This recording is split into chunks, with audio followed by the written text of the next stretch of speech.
All right. Like to call the City Council, SDA, and SA to order, please. We're going to do a roll call. Would you please do the roll call? Yes, Councilmember Martinez Bravo, Here.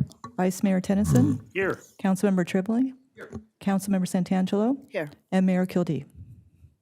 All right, we have a quorum. So the next is closed session. Counselor, do you want to explain, please, why we're going into closed session? Certainly. We have two items on closed session. One is existing litigation, which is the OPV coalition matter, as well as one anticipated litigation matter under Government Code Section 54956.9D4. And if there's any reportable action, I'll make that report. Okay, so with that, we are going to go into closed session. We'll be back about 5 o'clock.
Okay, so with that, I'm going to reconvene the City Council meeting, the Camarillo Sanitary District meeting, and the Successor Agency. And we'll have a roll call, please, Madam Clerk. Yes, Councilmember Martinez Bravo, Here. Vice Mayor Tennyson, Here. Councilmember Tremblay, Councilmember Santangelo, Here. and Mayor Kildee. Here. Okay, so with that, we're going to have the flag salute. I'll ask Vice Mayor Tennyson, could you lead us tonight, please? Happily. Please place your hand over your heart. Ready, begin. Pledge allegiance to the flag of the United States of America and to the republic for which it stands, one nation under God, indivisible, with liberty and justice for all. Thank you. Okay, so we're at the approval of the agenda. There's no changes to the agenda tonight. So we'll move on from that. And this will be general public comments. Are there any speakers, Madam Clerk, on a general public comment tonight? Yes, there are. Appropriate. So I'm just going to make a little bit of announcement. So far, I've received 4 requests to speak under general comments. And if you've probably been here before, you might know already the rules are just, I'm going to call you up, you're going to come and get 3 minutes, and the microphone will just go mute when the 3 minutes is up, and the next person. So the first person I have is Blanca. You're going to be first, and after Blanca will be Joseph.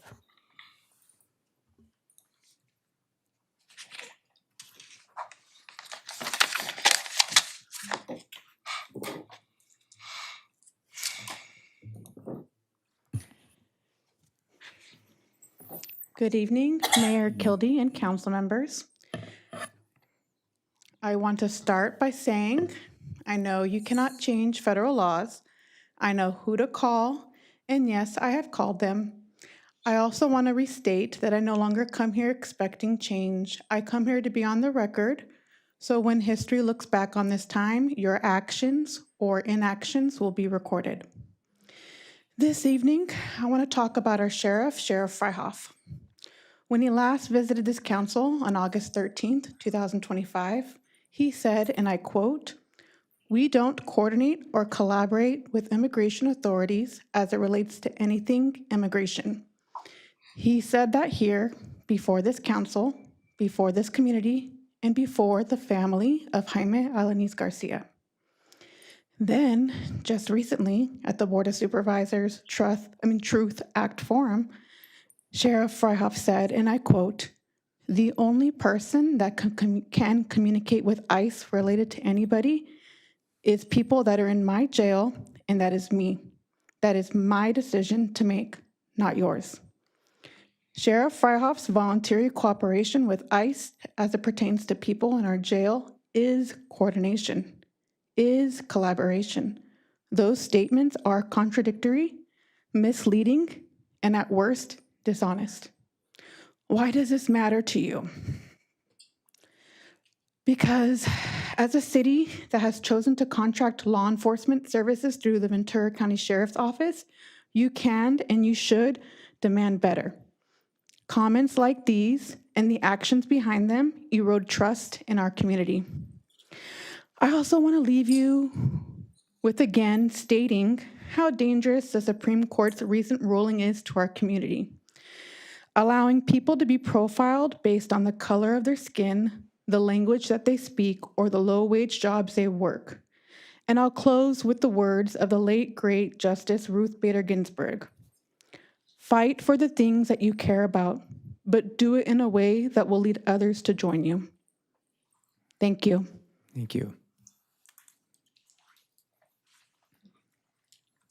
Okay, after Joseph will be Martha Trulock. On Tuesday, September 30th, about 1 in the morning, over 300 ICE agents used military equipment, including a Black Hawk helicopter, to raid a Southside Chicago apartment building. The entire building was cleared out, including children who were zip-tied together, and everyone was held for hours while the ICE officials determined who was a citizen while onlookers stood by. ICE has now also been made multiple false reports to 911 in Chicago and used pepper spray and tear gas on pastors and the Chicago Police Department officers keeping the peace and ensuring the constitutional rights of protesters, which falls in line with ICE's false accusation against Los Angeles and Portland protesters. Later that day, on September 30th, Sheriff Freihoff, who for months swore up and down that he did not collaborate with ICE, then confessed at the Truth Act forum that he collaborates with ICE to the fullest extent of the law. This includes voluntary jail transfers, showing up whenever ICE asks for assistance, not enforcing vehicle code and traffic laws for ICE agents, never fact-checking ICE's claims, and detaining community volunteers to effectively abrogate our constitutional rights to follow, observe, and report on ICE activity. Sheriff Freihoff also said that he was accountable to no one for his decision to collaborate with ICE right before storming out with his bodyguards because he lacked the courage to hear what the Board of Supervisors and the public had to say about his now confirmed collaboration with ICE. Why is this a problem? Well, first of all, because law enforcement should always be answerable to the people, not to a single person or a single person's interpretation of the law. We need a Sheriff's Oversight Board in Ventura County to correct that in accordance with the grand jury recommendation. I'm asking the Camarillo City Council to support this call because without oversight, the politics of the sheriff will always become the politics of our county's law enforcement.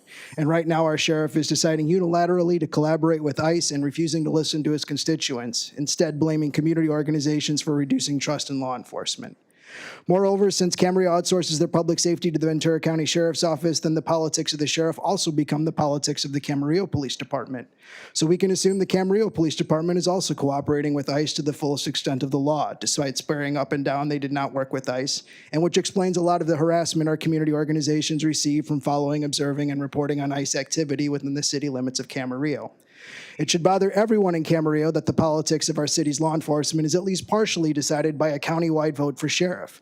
I'm sure Ventura or Oxnard wouldn't appreciate it if Camarillo voters got to decide how their police department was run. I don't know why we tolerate non-Camarillo voters deciding how our police department runs. Camarillo currently shovels 37% of its tax revenue to the Ventura County Sheriff's Office. One would think the fiduciary duty of this city council would ensure some measure of oversight over how those funds are spent, which is why I'm suggesting it is once again time to reconsider the city's contract with the VCSO for our public safety so we can have greater oversight over local law enforcement and ensure our constitutional rights are not being violated at the will of a sheriff unwilling to listen to the public. Thank you. Thank you. Martha's turn's next, and I don't know if Claudia was still planning to speak or no. So after Martha will be Spencer.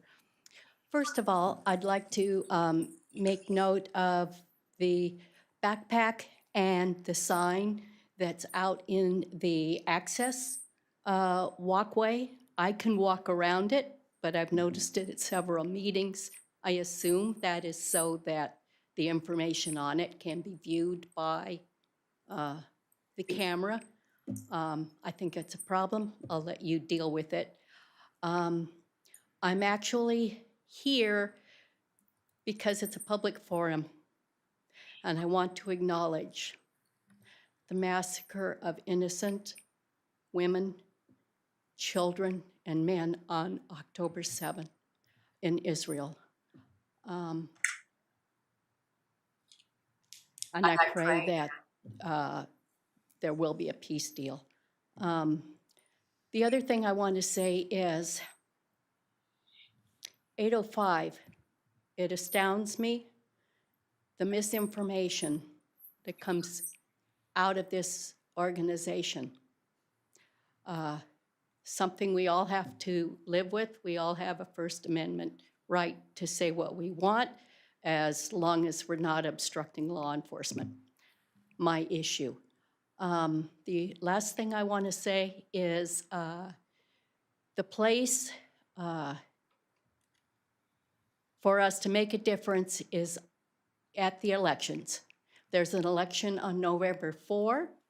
I hope everybody in this room that and everybody in the 805 community that is legal to vote goes and exercises their constitutional right. That is the way to make changes in our government. And I thank you all for your patience over the last couple of months. I really appreciate it. Thank you so much. Thank you. Okay, Spencer. And after Spencer will be Bev Dransfeld.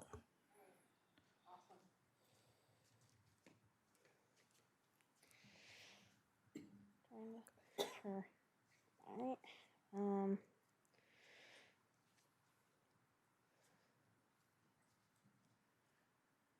All right. Hello. Hello. It's unclear whether I was able to also comment, like basically make a sign up for a comment out in your lobby against item G in your consent calendar, which is to lease a whopping 25 automatic license plate reader or ALPR cameras from Flock, which why 25 of them? Oxnard is nearly 3 times as many people spread across nearly twice the land, and they only have 19 of those. 2, it's a lot of money. 3, Flock's cameras they go into a nationwide database of the other Flock cameras in the country, and ICE also has access, so you just increased Camarillo's vulnerability to ICE and stuff. Like, you seriously think ICE isn't going to start coming for even lily-white Camarians like me? If if it gets to that point that more and more stuff becomes illegal, or anything forbid, ICE full-on invades Camarillo, like LA or Portland or Chicago or whatever. And then also, so between the expense, between the overkill, and between the fact that it's helping ICE, I'm actually really disappointed that you basically put this on your rubber stamp, effectively bypassing public comment section instead of putting it on the discussion item and allowing more wide public comment about it. And, for all you've said about, ICE is a federal agency, these are federal laws. That's why Camarillo can't join the ACLU lawsuit. That's why we can't tell Freihoff and VCSO to stop collaborating with ICE. Well, no one's pointing a gun at any of your heads to force you to buy 25 Flock cameras. For context, again, Oxnard has only 19 that will connect Camarillo with ICE. Thank you so much. Have a nice day. Thank you. Okay, next person is Bev Dransfeld, and the last person I have signed up is Sarah Welchesky. Yes. Good evening, Mayor Kilty and council members. I'm here to express my gratitude for the council taking some sort of action at the last meeting and for supporting the Ventura County Community Foundation's Neighbor Fund Coalition. Thank you especially to Councilmember Santangelo for standing up and championing this from the start and for attempting to push for $75,000. The actions that night were incongruent.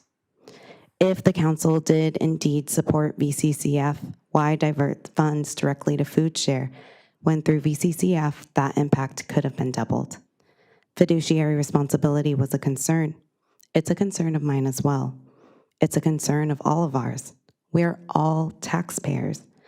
And the council did not fulfill its fiduciary responsibility either, even though it was under that guise. At least $50,000 was left on the table, money that could have been given to food share as well. That number could have maybe even been $70,000. Vice Mayor Tennyson, we spoke briefly afterwards, and you said they'll raise that money anyways, which I'm confident they will as well. However, the need is now, and that need continues to grow. That funding was guaranteed funding that could have been given now, not hypothetical and not at some point down the road. The council could have even elected to give less and still have given more. $30,000 more by voting for the original proposed 50 grand, and that would have been matched, making it $100,000. The math ain't mathin'. That's not fiduciary responsibility. That's catering to politics and optics. That action was not fulfilling the duty of serving the community to the best extent. I don't hide my disappointment, and I'm not scared to speak up, even though my voice may waver.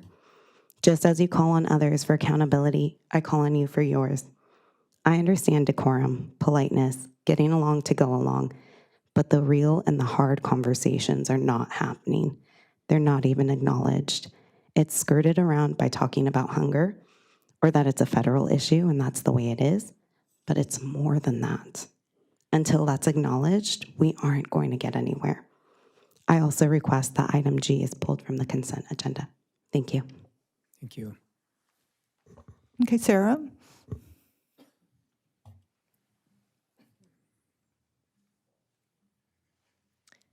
Good evening, Mayor Kildee and City Council. I just wanted to come up here and thank Councilmember Dr. Martinez Bravo. She was the only one of you who responded to my email about my concerns regarding item G being put on the consent agenda. I would also like to thank Councilmember Martinez Bravo and Councilmember Santangelo for their amazing leadership during the last meeting in proposing that we donate to VCCF, and I would like to thank them for fighting so hard. I would also like to echo Bev's comments that you guys failed in your fiduciary duty. You could have doubled the impact, but instead you chose to let party politics play into it and simply donate straight to food share, which is amazing that they even got the money. That's all I had to say on this. Thank you. Thank you. Okay, that's all the names I have signed up for general public comment. So, Okay, so we are going to go down to council staff and intergovernmental reports. Anybody from the council want to start us off today? Sure. Tony, we want to start off, please? Thanks, Mr. Mayor. As far as meetings attended, on September 25 and 26th, I attended in Northern California the California Association of Sanitation Agencies Board of Directors Strategic Planning Workshop. On October 3, I had a meeting of the Ventura County Transportation Commission. And then this morning, October 7, together with all the council members, we attended the opening or celebration, I guess, maybe the better term for it, of Vista Camarillo. And I want to highlight in particular the artistic work by, I believe it was Joe Adams from Studio Channel Islands, and the mural that is on the side of the building on the Lewis Road side, and also the tiling that was done. It was extremely well done. Congratulations to Area Housing Authority of Ventura County and Many Mansions for a wonderful project and everyone associated with it. The issue I want to talk about a little bit today is with respect to the Camarillo Post Office. Back in 2022 and 2023, there were concerns that arose about thefts of mail from the Camarillo Post Office. Mail and parcels were stolen from the loading dock at 2150 Pickwick Drive. In October of 2023, the city, at my request, sent a letter to the Camarillo postmaster articulating the city's concern about the security at the facility. And there was a response afterwards, which I'll just label from the post office, which I'll just label as unsatisfactory. Last month, there was additional mail theft at Camarillo at the post office, and apparently it was from the box that now sits in the outer parking lot. The box itself has been changed in terms of configuration, but apparently there was multiple folks who were fishing from that box. And again, we had Camarillo residents impacted, one of whom called me and suffered quite a bit of adverse impacts as a result of it. So I've got two problems with the Camarillo post office right now. One is their failure to secure the outside box from thefts. And then secondly, and even more importantly, despite our repeated requests over the last couple of years, they are failing to secure the rolling side gates on both the east and west sides of the facility. It's inexplicable. It leaves that facility wide open for additional mail thefts. It's not rocket science. It's not that expensive to figure out a way to secure those rolling side gates. The postmaster at the post office has zero credibility, in my view, and it appears they are unwilling to take action to protect mail theft. So my request, and I'm hoping I get another council member, I'm not actually requesting an agenda item, but my request is that we ask city staff to direct a letter to the post office with copies to Congresswoman Brownlee and to United States Senators Schiff and Padilla, doing two things. Number one, detailing these issues and the recent thefts, and number two, asking the post office to, rather than punt it to the postal inspector, to specifically address to our public those two issues, including the thefts from those two portions of the facility, and to assure Camarillo residents that their mail is safe. Rachel, I need to look at you. I'm just making this as a request. I'm not asking for it to be an action of council. What's my proper protocol in asking for this? You're just asking staff to reach out and do that? I'm asking staff to reach out and send a letter. Right, you're not asking for it to be on behalf of the full council? No. Correct. If you're just asking the city manager to Okay. send the So letter. that's my request to the city manager and staff to do that. And that's okay from a protocol standpoint. Yes, you're Prior not going to be standpoint. doing Okay. something on behalf of the council. Okay, and that's it. Thanks, Mr. Mayor. Thank you. Susan, you want to go next? Thank you. On September 25th, I attended the Policy Committee. On September 26th, I attended the Clean Power Alliance Annual Retreat in Los Angeles. And because of that, we did not have our CPA board meeting on October 2nd. And then this morning, I attended the Vista Camarillo opening reception. And as Councilmember Tremblay said, it really is quite a project, and was really happy to be a part of that and to see it be completed. And that's all I have. Vice Mayor Tennyson? Yes. On September 25th, I attended the Policy Committee meeting. On October 1st, the Local Appointment Committee. On October 2nd, the Regional Defense Partnership in support of Naval Bases Ventura County. Also on October 2nd, the Information Technology and Facility Committees meeting. I also, along with all the rest of the council, attended the celebration at Vista Camarillo. And just to give you a little perspective on that, the city bought the property years ago, and in collaboration with many mansions and the Area Housing Authority, the city donated the property, a significant expenditure on the city's part. The city also provided financing for this property. It's a mixed use with units for purchase and rent with 1-, 2-, and 3-bedroom apartments. There's 59 units. Our Camarillo Project Hope, which was instituted in 2015 to deal with homelessness in Camarillo, was able to place residents in 11 of the 59 total units. There's 59 units with 1 manager's unit. They also are focusing on residents with mental health needs and veterans in our community for housing. And importantly, they got their temporary occupancy certificate on March 30th, and were at about noon, and they were able to fill 11 to 15 of those units on that very day. And on the very next day, all 59 units were filled with people in need of housing. Mayor Kildee shared a statement from a young family that asked him to sign one of the pillars. And he said, "Why do you want me to sign it?" And they said, "For the first time, we have something that we can call home." So it was really an important project. It was a collaborative effort with the city, the Area Housing Authority, many mansions, and also private funding organizations that help fund this project. And it really, given the fact that it was during COVID, was completed in record time. It was originally 18 months, but it took 24 because of supply chain issues. But it's fully occupied at this point. It's a beautiful, beautiful facility. with a phenomenal facade that was painted by, I think, a local artist. And then the sign on the corner of Berry Street and Lewis Road has tiles depicting the history of People's Lumber, started by Juan Camarillo when he hauled lumber there, and then stock lumber. And a great project, so go by, look at the absolutely wonderful accomplishment when people work together to help those less fortunate. Thank you. Margito?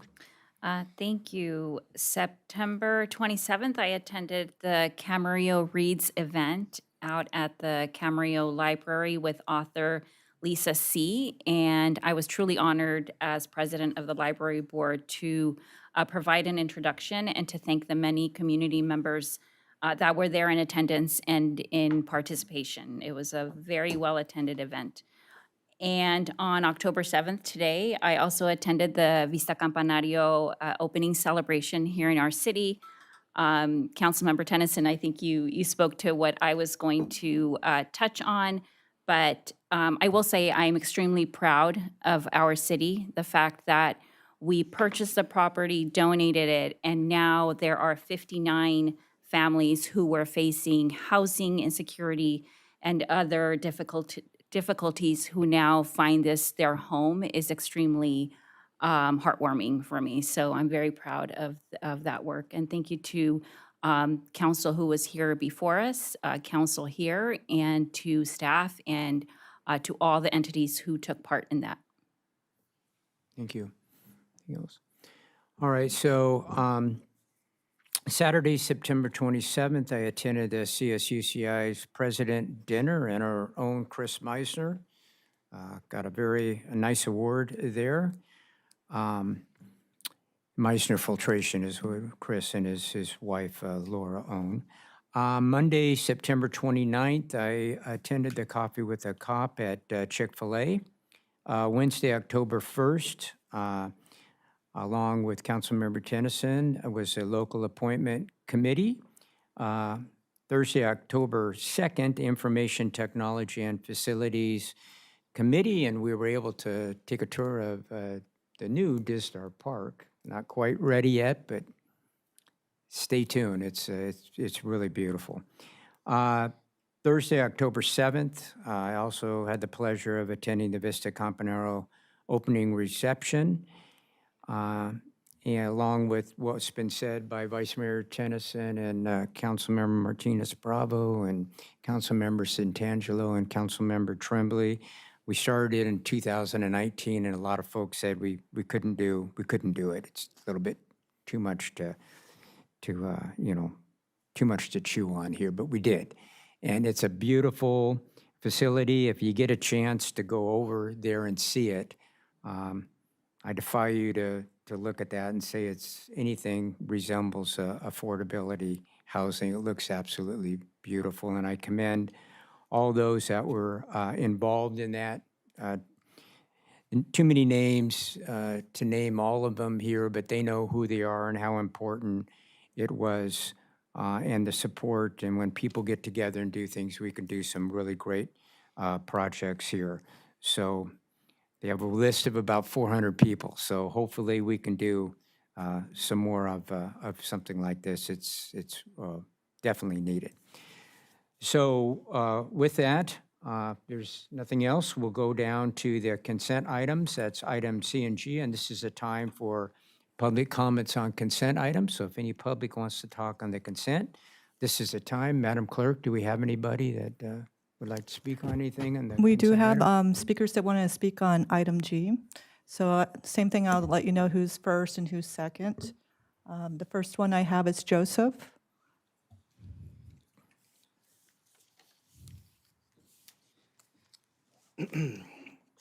Hello. I noticed that there's an agenda item to increase the number of flock cameras in Camarillo, and I just had a bunch of questions I wanted to ask. I'm hoping to get answers for them tonight, but that depends if you pull it from the agenda or not. How much does the lease cost for the extra cameras? How much would the additional ALPRs cost? How valuable has the data gathered by all of this data collection been for for this effort in Camarillo. What does Commander Tennyson mean when he says that, quote, "My goal is to have you not be able to enter the city without me capturing your license plate," unquote? How will this data be kept secure and ensure that it will only be used for authorized purposes? And will ALPR data be subject to FOIA requests? I also just want to say that asking for the expansion of the surveillance state under the consent agenda should never be something that happens, and we should have full time and data as the public to provide meaningful comment. It seems kind of crazy because it's our data that will be collected. Thank you. Thank you. Okay, now it's going to be Blanca, and after Blanca will be Spencer.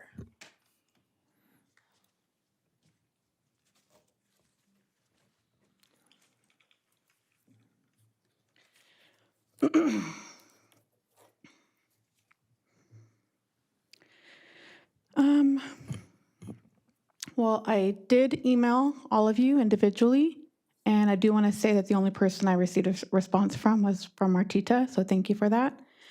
Unsure if you read my email, so I'm going to read it now, and again, it'll be part of the public record. I hope this message finds you well. I'm writing to respectfully request that consent item G approve the lease of 25 automated license plate readers with Flock Group, Inc. be removed from the consent calendar and placed as a regular agenda item for full public discussion and council deliberation.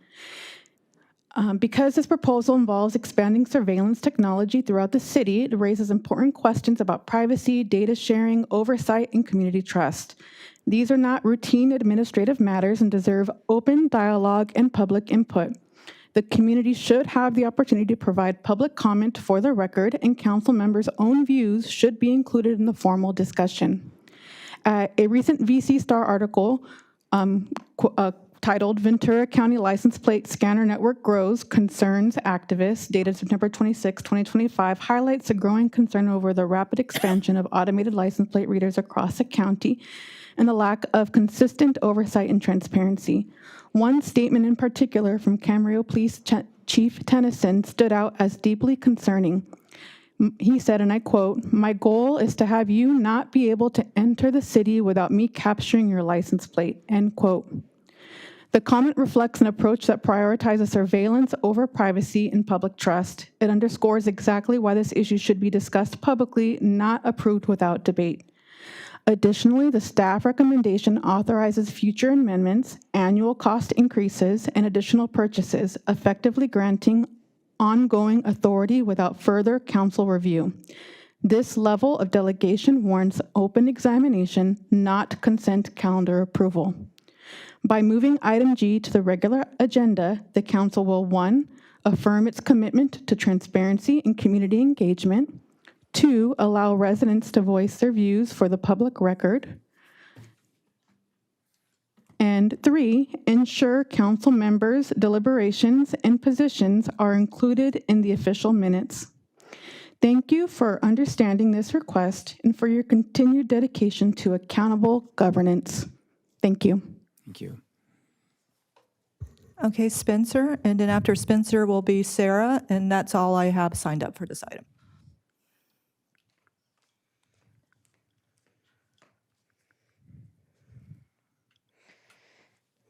Hello. So first off, I want to thank you all for the, the Vista Camarillo complex and that. And also last week for, the donation to Food Share with a special kudos to Councilmember Santangelo for, trying to get $75,000 donated. And then also Councilmember Dr. Martinez Bravo for also basically pushing for that higher amount, even if ultimately the city passed up the doubling. Both the Vista Camarillo and the food share donation last meeting, they're two examples of the city council and the city in general doing beautiful things with us, the taxpayers' money. Now my question is, beautiful thing.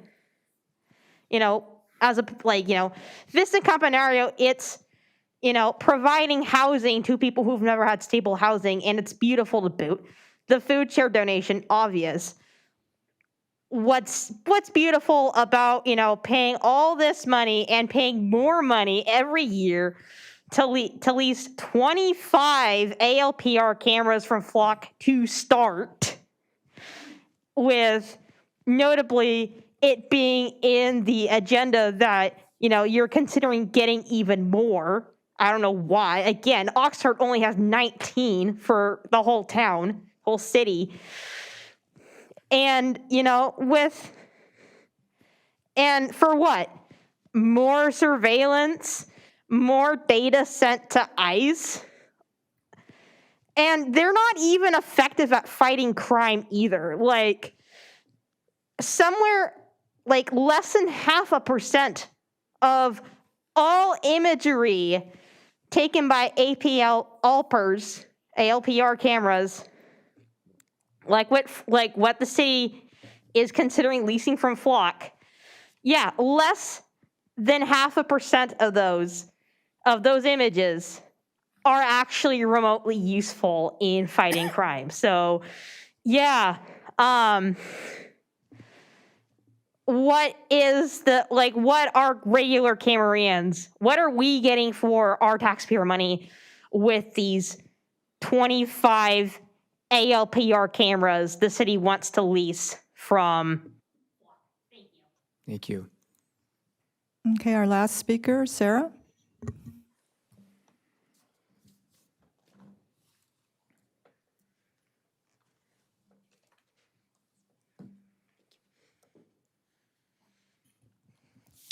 Good evening again, Mayor Gilday, City Council, City staff. My name is Sarah Wilczewski. While most data collected by automatic license plate reader cameras is deleted within seconds and compared to a local hot list of plates, that is not the case for Flock cameras. Their data is kept indefinitely, compared against a national list, and is added to a database that can be accessed by numerous different agencies. The ACLU recommends that within the contract with Flock, a few provisions are added, several of which have been added to the New Hampshire state law. That non-hit license plate data is deleted within 3 minutes. The system is restricted to local use only, and the data captured may only be compared against local hot list. These 3 provisions would help greatly increase the safety and security of the data collected, and would help with the trust of the community. And by the way, Attorney General Bonta is suing El Cajon for illegally sharing license plate data. I don't think that opening the city to license plate to lawsuits is a great idea. Thank you. Thank you. Anyone else? Okay. So we're going to, it's consent items C through G. So are there any council questions or comments? Mr. Vice Mayor? Yes, I do on item G. I'd like to ask our commander about the comment in the newspaper where you said you want to capture everybody's license plate. And having dealt with the press in the past, in a previous life, and currently, I'd like you to have an opportunity to add some context to what the newspaper quoted you as saying. Thank you. Yes, context is important. I volunteered to be interviewed for the article on ALPRs, and the context of my interview was about how ALPRs can be used to identify criminals who would come into our city and commit crimes. During our interview, we talked at length about some of the success stories and about how we've used ALPRs and where we put them. I talked about the theft corridor that we call it down on Ventura Boulevard, which is where Camarillo's predominant crime is property crime. And the highest number of property crimes we have is along Ventura Boulevard at the Camarillo Premium Outlets and the big box stores like Target, Home Depot, all along there. And so we've placed cameras 2 years ago with council's approval We placed the overwhelming majority of our first 10 cameras down there on the theft corridor on Ventura Boulevard. And one of the reasons we do that is the overwhelming majority of arrests that we make at the premium outlets, at Target and at Home Depot are from people who are not living in our city. And so the context of that comment was, if you're a crook and you come to Camarillo to commit crimes, I want to get your license plate when you come to Camarillo. So it was in that context that I made that comment. So you're not trying to capture my license plate or any of the council members or the people in the audience. This is used for criminal investigations, stolen vehicles, Amber Alerts, and things like that? Well, the truth of the matter is the license plate readers capture any license plate that goes by it. You don't have to be committing a crime for that data to become useful. We've had missing persons. We've had Amber Alerts, Silver Alerts, where license plate readers have captured missing people, missing at-risk people whose loved ones are looking for them for one reason or another. And the LPR data that we receive from those LPR cameras has been very valuable in locating missing people as well. So one of the comments from the public was about the state attorney general suing the city of El Cajon. Does the state have parameters for the use of automatic license plate readers? Yes. And what is that? Senate Bill 34, which is about 10 years old now, made it unlawful for us to share data with agencies outside of the state and with the federal officials. And so we comply with SB 34. El Cajon is being sued because an audit found out that they were sharing license plate reader data outside the state. And I believe even with federal officials, we don't do that. Does Flock share the data, or was it the El Cajon Police Department sharing the data? Data sharing agreements are between agencies. Flock doesn't share the data. It's through a data sharing agreement between agencies. That is worked through Flock, but the data sharing agreement is between two agencies. So does Flock have the ability to share this without local jurisdiction authorization outside of the Ventura County Sheriff's Office and the Camarillo Police Department? No, they don't. And how often does the Sheriff's Department conduct audits on the use of information from the license plate readers? We have a policy that's actually available on the Sheriff's Transparency website that lays out all of the details. The audits and management and oversight of the whole program is done by our Professional Standards Bureau, by a captain from our Professional Standards Bureau. It's overseen by our Patrol Services Assistant Sheriff. I can't tell you the exact number of audits, how often they happen, but all of that is available on the website, on our policy on ALPRs, and it's all handled through our internal affairs captain. Does the state also audit the use of this information? That I don't know.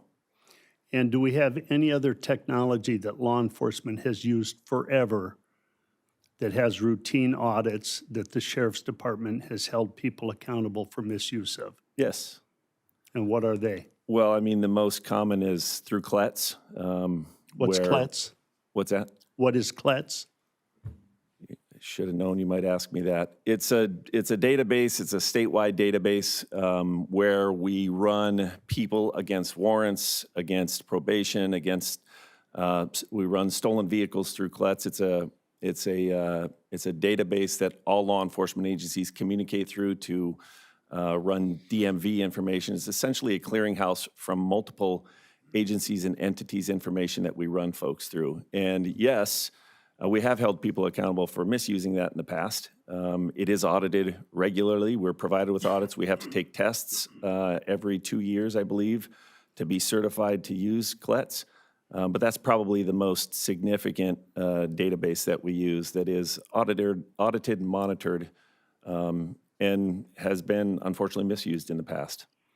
And I believe Senate Bill 34 says that the data can be kept for 30 to 60 days and then has to be purged? No, unless there's an investigation? No, there's no, Senate Bill 34 does not have a time limit on it. Do you know how long Flock keeps the information? Flock keeps it no more than 1 year, but 30 days is an option as well. We keep ours for 1 year. And How long has the sheriff's department been using these automatic license plate readers? And they're not all stationary, some are in the units, correct? Yes, we started using license plate readers probably 7 to 10 years ago. And has there been any misuse of it by personnel with the sheriff's department or Camarillo Police Department, to your knowledge? Not that I'm aware of. Thank you.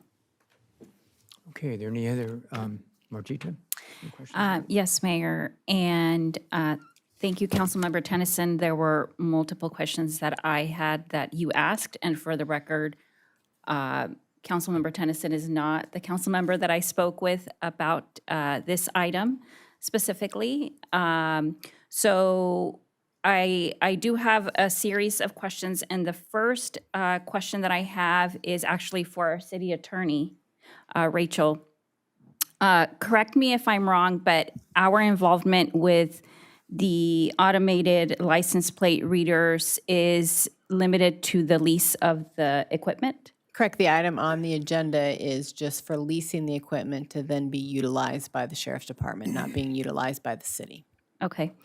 In the event that there is a claim against us, against the city as it relates to improper use or sharing of the data, what would happen to those claims, and what is the impact on the city of Camarillo?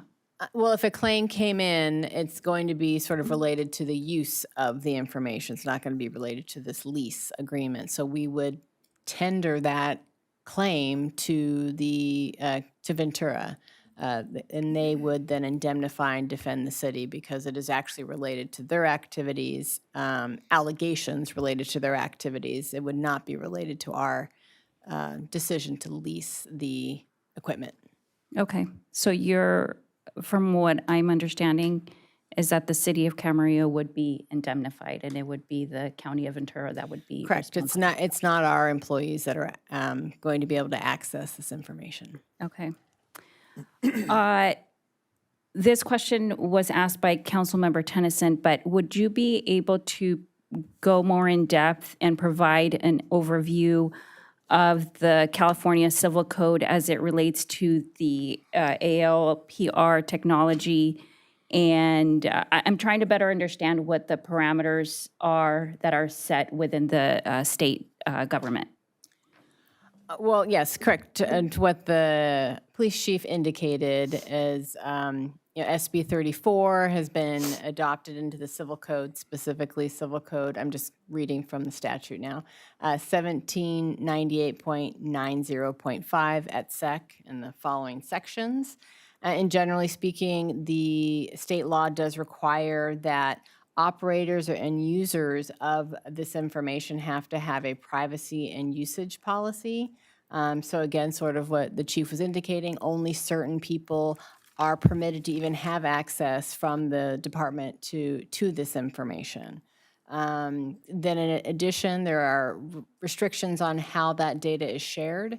It's not just because it's collected. It then has to be a request from another law enforcement agency, again, not a federal agency, related to an investigation. And so then there's a process that goes through whether or not then that information is then shared. And as the chief indicated, this is all within agreements between different law enforcement agencies, not Flock. Okay, thank you. Would you be able to speak about SB 274? This is the bill that Governor Newsom recently vetoed.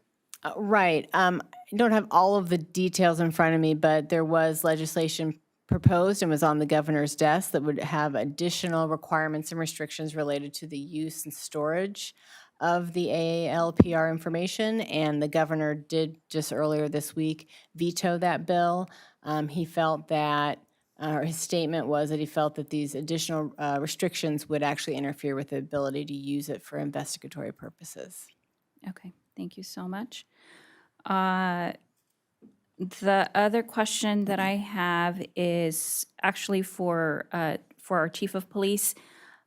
Chief Tennyson, would you be able to provide us with an overview of what these automated license plate readers are and who the people are that you are looking for when you're doing these targets?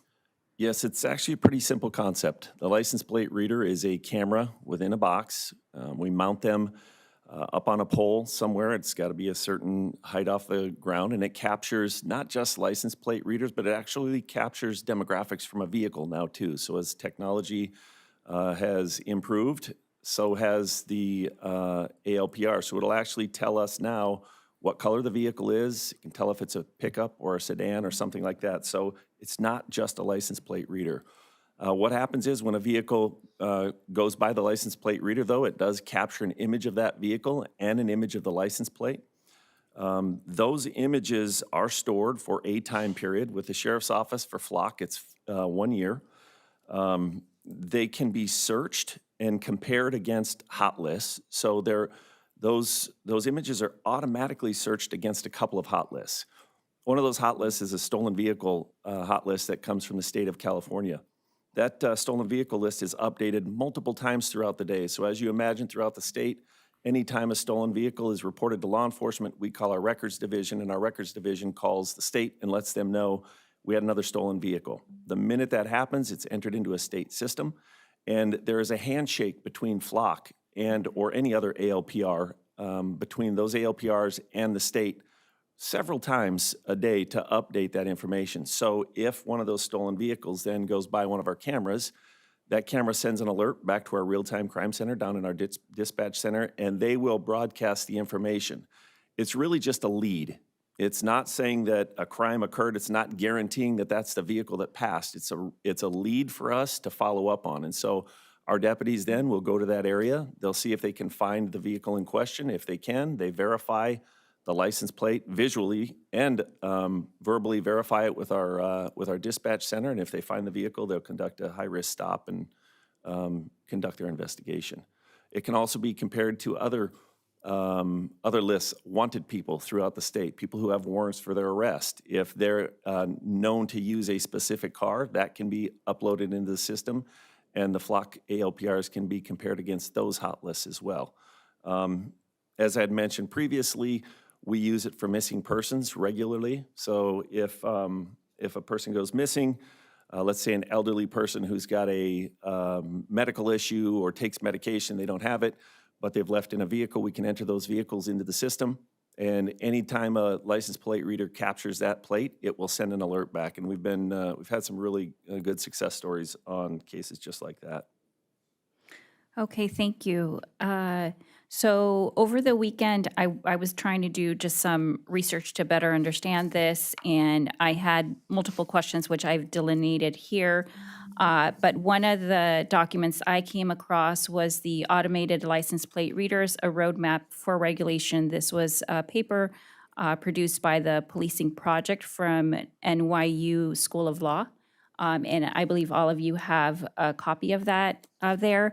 And so, and I understand that what they are providing in this document is something that is applicable to the entire country. But I think we got a sense of what the state, how the state regulates and the parameters there.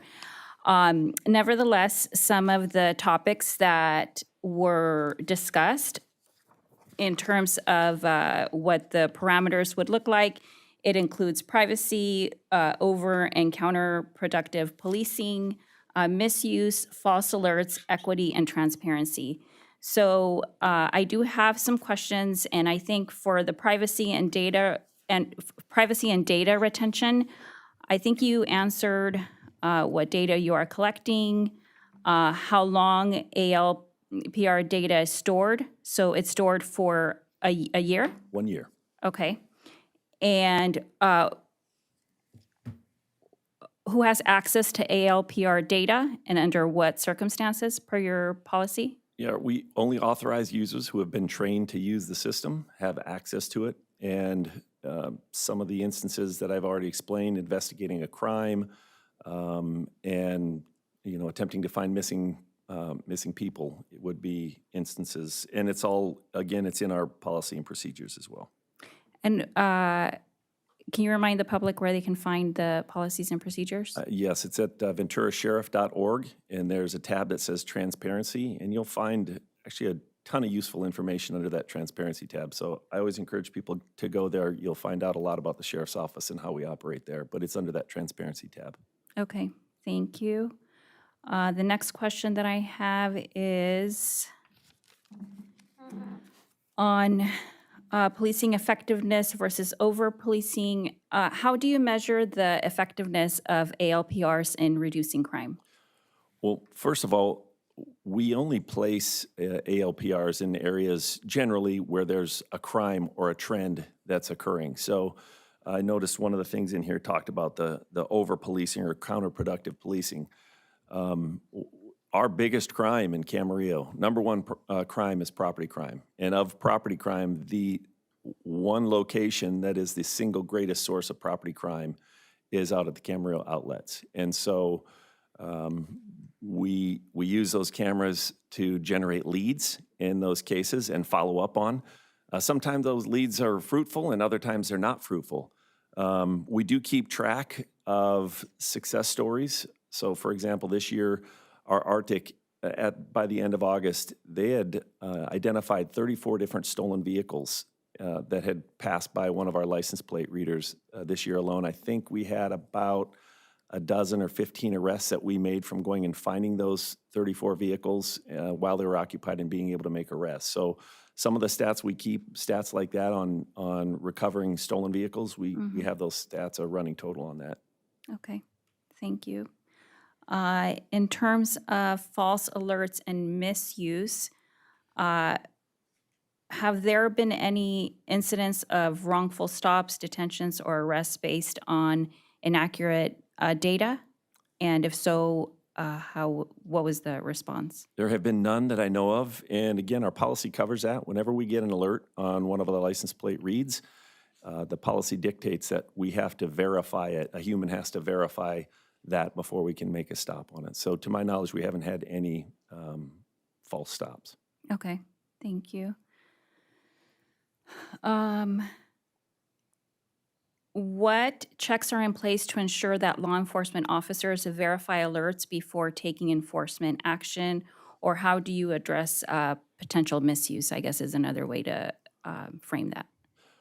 So for every time we go to use the ALPR system to do a search, we have to enter a reason for it, and we have to enter the case number. So a deputy or one of our dispatchers or Arctic operators can't just go in there for no reason and start searching. They have to enter a case number. So a case number is generated every time there's a call for service. Every one of those cases I've talked about, whether it's a theft crime or a residential burglary or, heaven forbid, a shooting or a missing person, every one of those would generate a call for service, and that call for service generates a call number.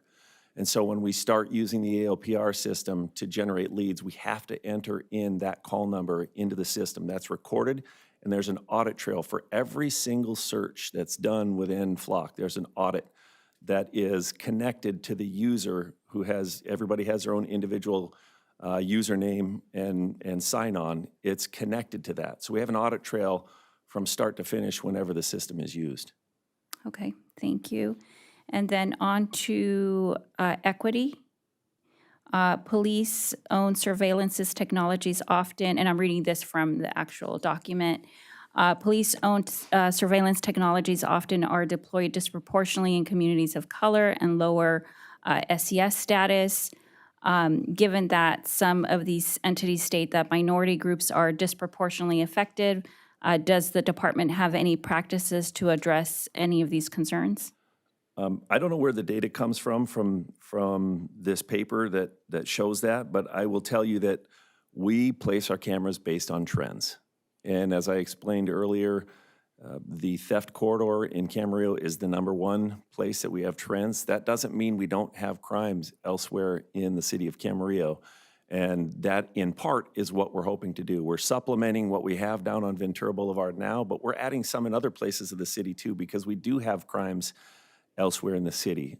Camarillo is a good target, and we're relatively low, but we are a target for residential burglaries. And we've had crews that come up from Los Angeles County Every year, over the years, there's residential burglary crews that come up. And so it's in that mindset, in predicting what the investigation might need. So in other words, when we have crimes, we know areas where crimes are going to occur. We know generally where residential burglaries occur in Camarillo through historical data. And we use that historical data to help us place these cameras where crimes are occurring if we see upticks.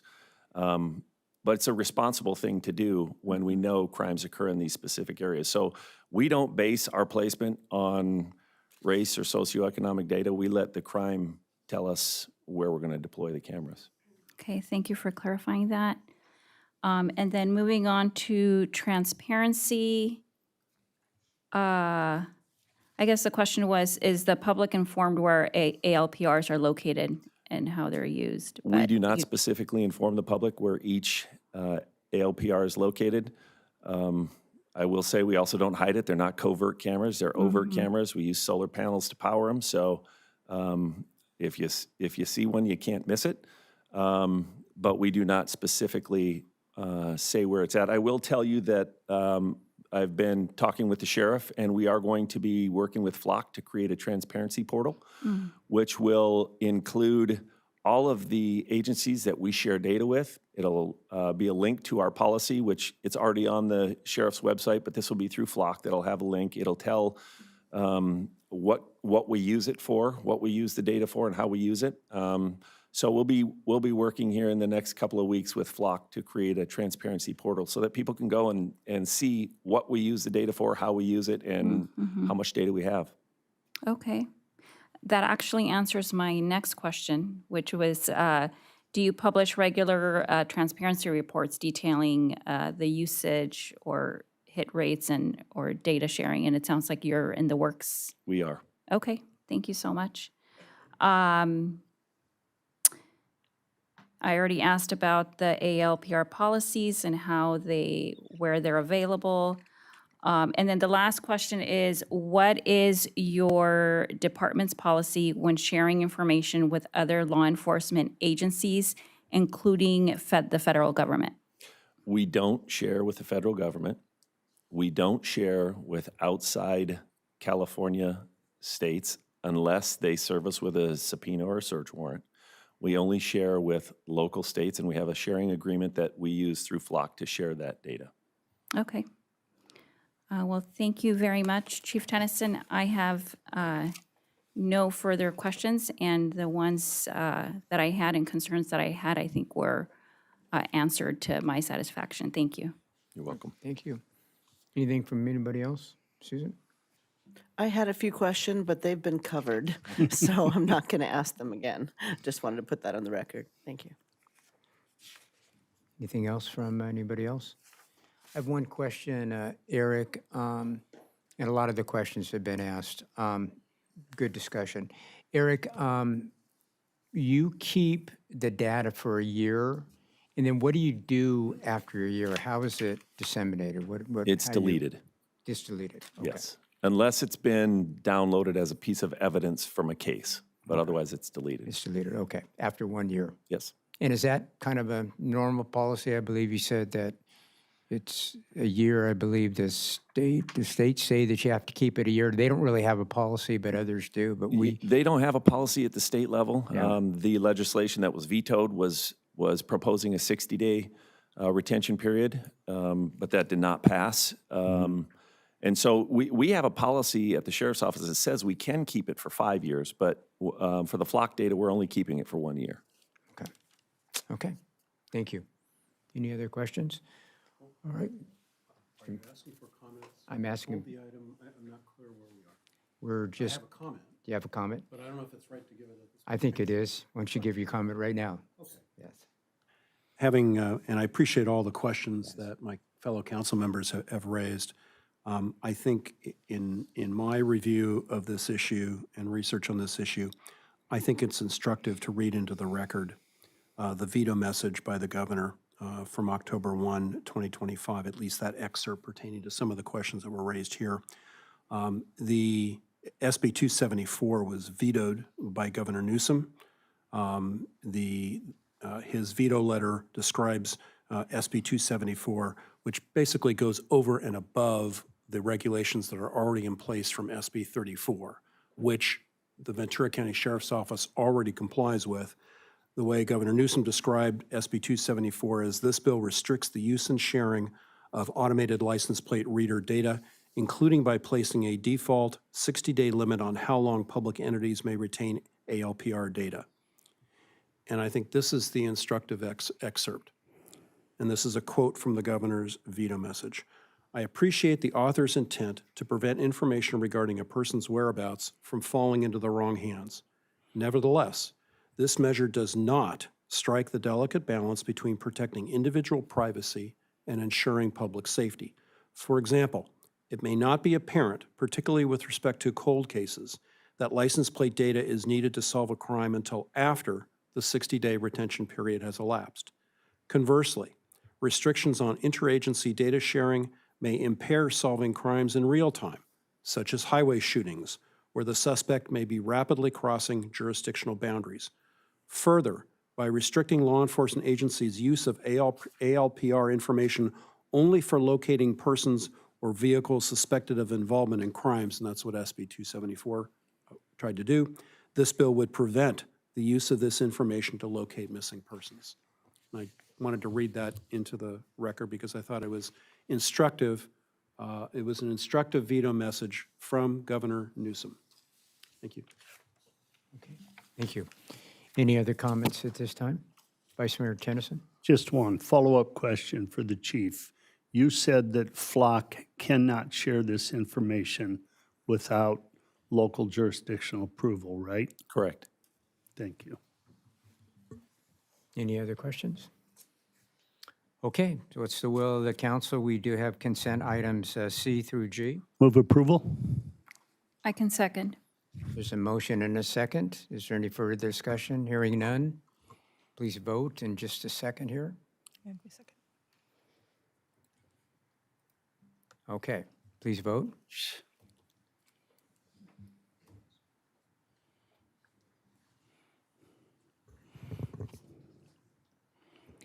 I can go ahead and do a verbal Okay, I did vote on that one. So Councilmember Martinez Bravo, Yes. Vice Mayor Tennyson, Yes. Councilmember Tremblay. Yes. Councilmember Santangelo, Yes. and Mayor Kildee. Yes. Okay, that gets us down to discussion items. It's item H, City Council Policy 1.05, Voting Procedure for Non-Conflict Abstention Votes. Ms. Clerk, do we have any comments on this? Is there a staff report or anything of that nature on this? Yes, I'll be providing a little brief history on that one. Okay, just to give a little background, this item is a review of the voting subsection of City Council Policy 1.05. This section was last revised in 2008 to specify that non-conflict abstentions are recorded as an aye vote. The rationale for this revision was to discourage abstentions when no conflict of interest exists and to ensure tie votes could be resolved. Councilmember Martinez Bravo had requested a review of this policy, stating that the current rule does not accurately reflect a council member's true intent when they choose to abstain from voting for a non-conflict reason. And this can include insufficient information, unresolved concerns, or desire for neutrality. The policy committee met to discuss this subsection of the policy and agreed the current rule for non-conflict abstentions could misrepresent a council member's intent. They reviewed a proposal for non-conflict abstentions that would note a council member as present, but is considered as a non-vote. It was determined to refer the discussion of voting options to the full council to discuss and determine whether to revise this section of the policy. Under the Political Reform Act, abstentions due to financial conflicts are excluded from vote counts. However, the law is silent on non-conflict abstentions, which gives cities the discretion to establish their own procedures.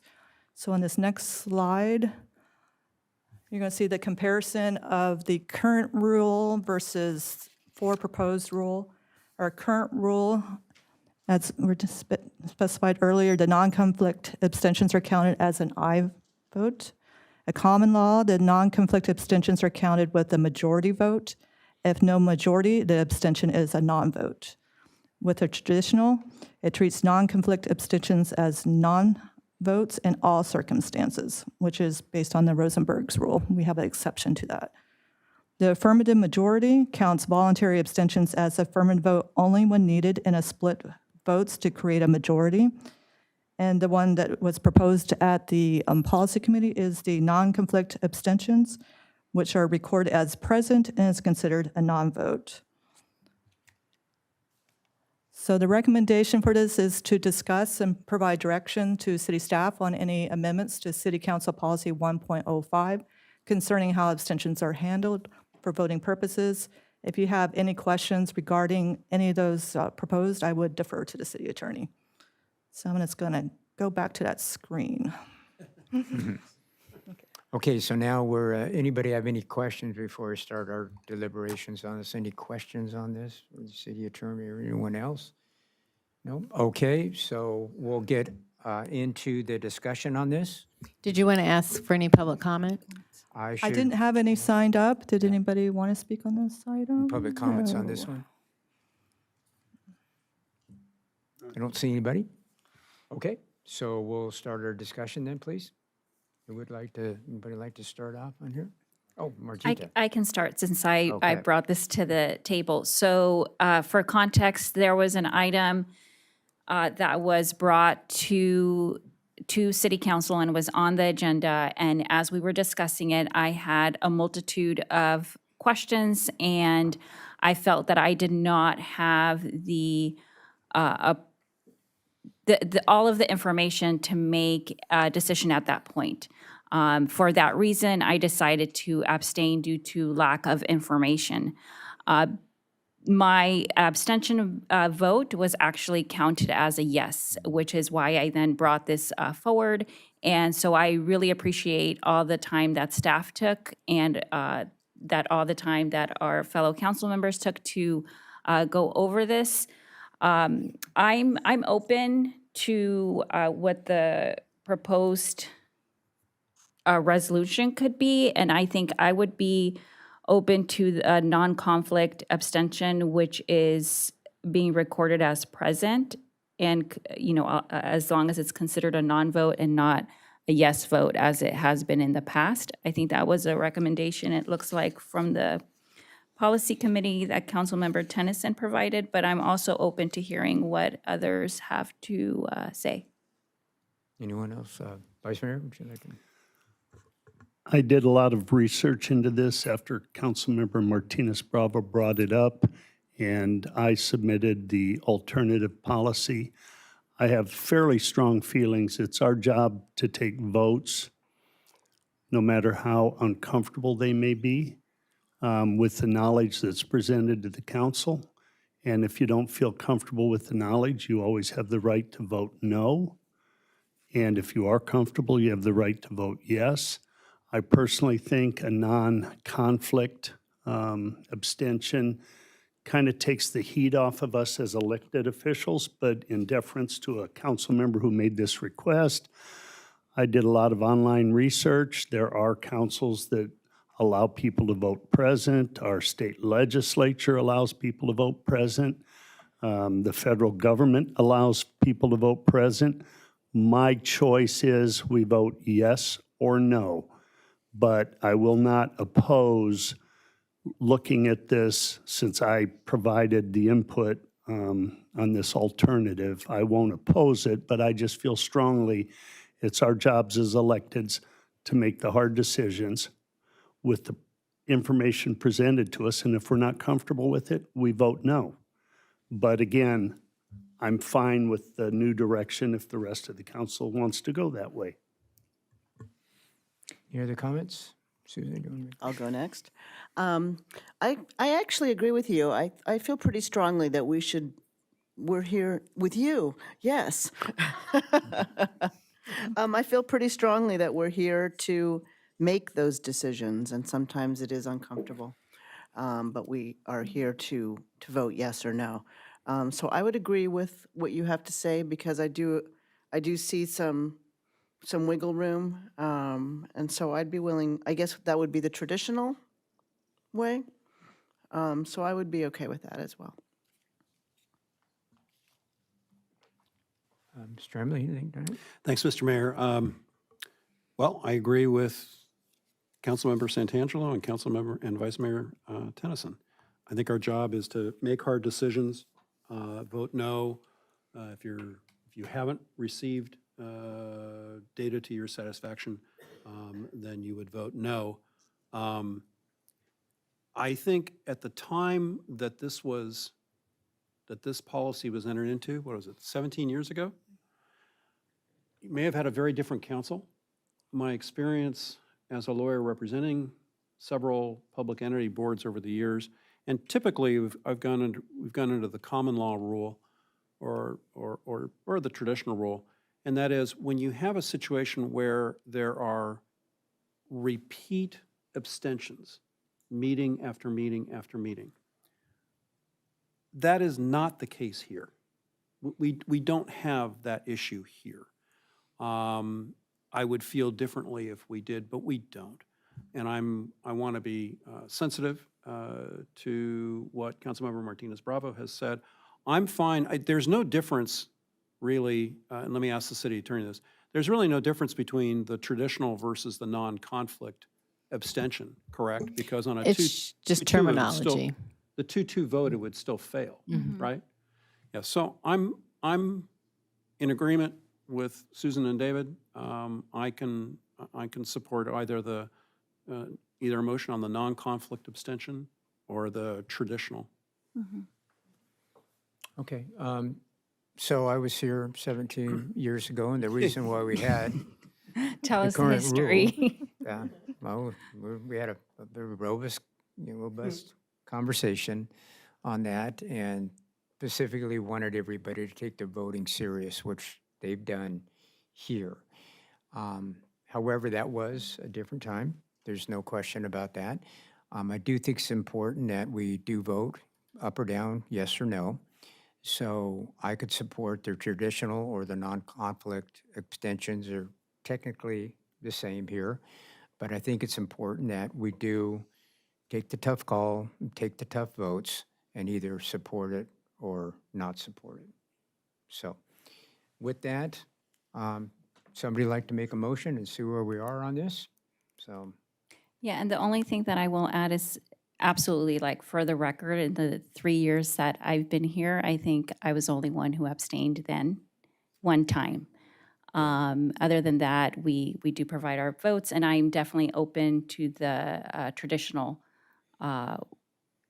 method as well. yeah, let me just make a really quick comment. All my years here, it's been very, very rare that we've used this. So the current policy has worked within the parameters that it was set on. So was that a motion? Sure, I can, the motion would be to support the traditional rule. I'll second.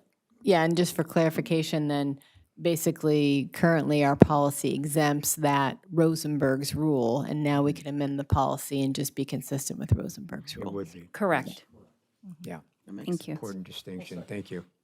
So there's a motion, there's a second? I'll do a second one. Oh, did you get the motion? I think Susan did. Sorry. Did you get it? I did, and I'm just going to do a verbal Okay. roll call on this as well. So Councilmember Martinez-Bravo, Yes. Vice Mayor Tennyson, Yes. Councilmember Tremblay, Yes. Councilmember Santangelo, Yes. and Mayor Kildee. Yes. That passes. Okay, passes 5-0. All right, that gets us down to the closed session report by the city attorney. Anything to report out of closed session? No, we did conduct both items, but there's no reportable action. All right, so with no business coming before the council, we'll adjourn.